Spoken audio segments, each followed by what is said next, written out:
Hi everyone, it's Don and I hope you're having a fantastic day. Well, a scary moment for one family as an 8-year-old fell between the cruise ship and the dock from Royal Caribbean in Italy. We also have that lawsuit that went out. Remember the lawyer who couldn't get her room changed and said there might be a suicide on the phone with the operator and was kicked off the ship after everything? Well, her lawsuit just got settled and it might surprise you. Also, we have Norwegian Cruise Line who is, they're paying some attention to solo cruisers. Solo cruisers only make up 18% of cruising. It's about time somebody paid some attention.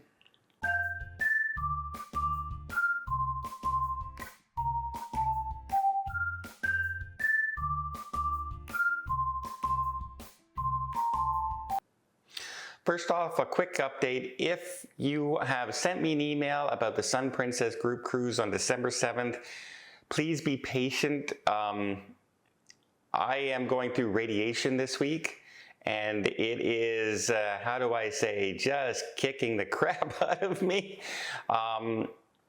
with nausea and tiredness. And I find I can only sit in front of my computer for about an hour, and then I have to rest for an hour and come back. So it's taking me longer to get through. If you send us an email, please don't keep sending an email saying, how come we haven't responded? We will respond. We have all the emails. They're going in order.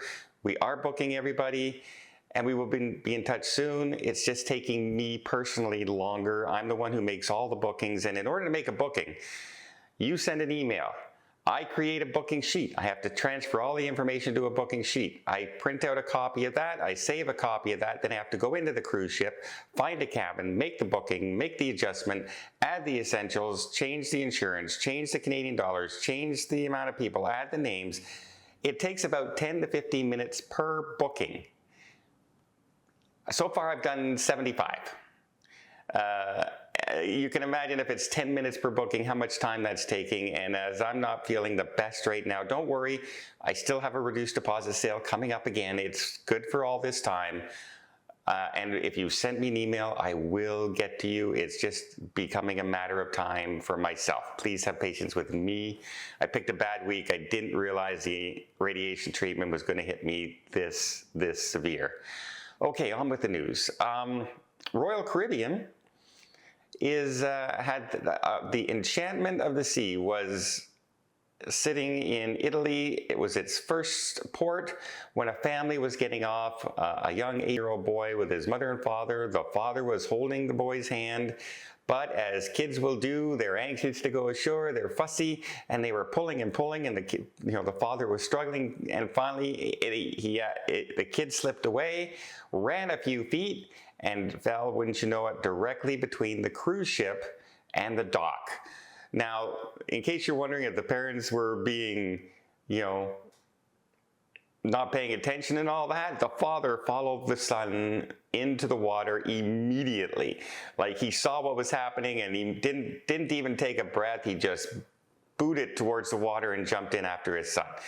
So it's not a case of neglect. It was just a matter of one of those circumstances. At the wrong time, the child decided to be fussy and pull away and fell in the water.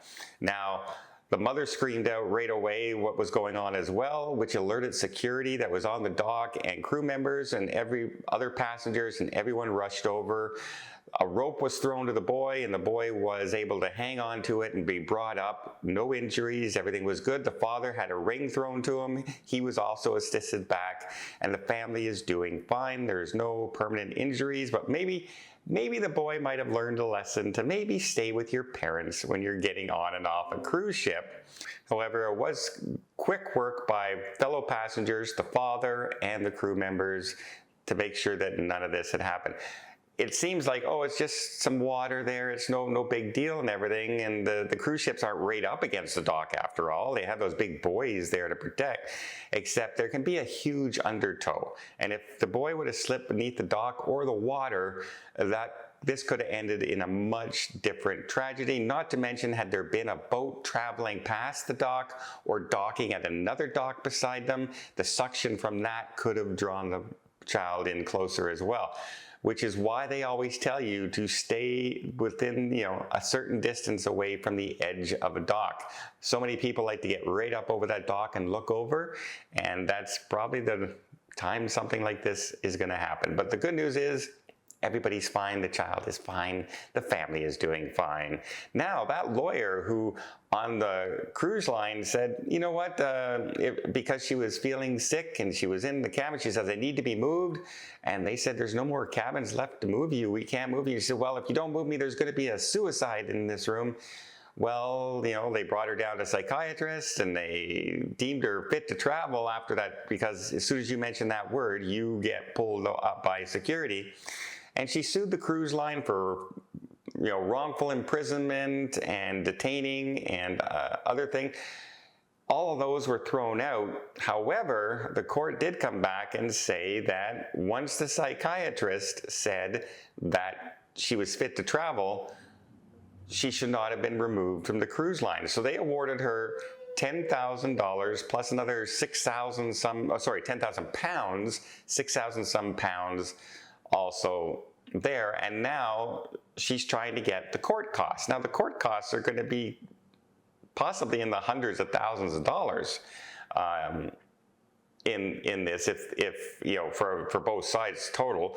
However, the cruise line is coming back now and saying, yes, she won on that one small feature, but her main lawsuit was wrongful detention and everything, which was kind of federal, more of a federal type of court, not a district court, and they won on all that. So they shouldn't have to pay court costs for any of those proceedings. And if they have to pay court costs for this thing, it should be the district cost, which was only a few hours in court, which is much, much less. So even though she won, if she has to pay her own court costs, she may end up losing in the long run, but I guess it's a moral victory.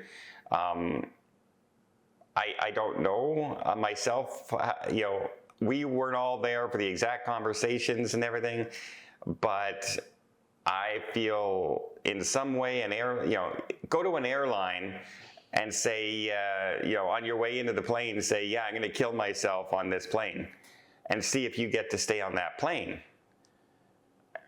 They're going to kick you off within a second. And I'm pretty sure you would probably lose that lawsuit. However, after this lawsuit, who knows, right? Who knows what can happen? That's why they go to court and they risk rolling that dice, because you just never know these days how the courts are going to decide. Okay, some other good news though that's coming out is Norwegian Cruise Line is giving some love to solo cruisers. They are one of the only cruise lines out now that have dedicated solo cabins, those 100 square foot cabins in their solo area with a solo lounge and all this other stuff. Well, they're expanding solo cabins right across their fleet to include ocean view cabins now and balcony cabins now as well. They say as of December they're going to be retrofitting other cabins and creating solo cabins, which means you will not have to pay double when you book those cabins. And the amount of solo cabins right now varies greatly on their ships. So one of their ships, for instance, would have 7 solo cabins, while another has 73. That's the wide difference. The newer ships, obviously, have more of the solo cabins available, but that's good news. And I said this in my opening, 18% of cruisers out there last year were solo cruisers. So it kind of makes sense for cruise lines to start paying attention to people, because we can't always afford to pay double to be able to stay in these cabins. And I was hoping that more and more cruise lines, as they're building these new gigantic ships, would have more and more solo cabins in them. They're having a few. Royal Caribbean just put a few solo cabins into their biggest ship. However, not 18% of them, that's for sure, and definitely not enough to make up for all the solo cruisers that are out there. Well, let me know what you guys think down below. Do you think, hey, yes, we need more solo cabins, or at least get rid of the solo supplement where you have to pay double? However, the reason they do that is quite simple, because if you didn't have to do that, everyone would book 2 cabins connecting cabins, so a couple would have a huge 2-cabin suite, right? It's much cheaper to do it that way. So that's why they have the supplement in there. You still have to pay double. That way people don't book 2 cabins. I know why they do it. It makes sense why they do it. But it certainly would be nice to have more solo cabins. And yeah, the lawsuit. I didn't think she would win, but hey, I'm not a lawyer. I'm not a judge. I wasn't there, and I was wrong, because she did win. Surprise. All right, well, I hope you appreciate this video. If you did, please give it a thumbs up. Want to see more tips, more tricks, more travel vlogs from around the world? Hit that subscribe button. Until next time, have yourself a safe and a great vacation.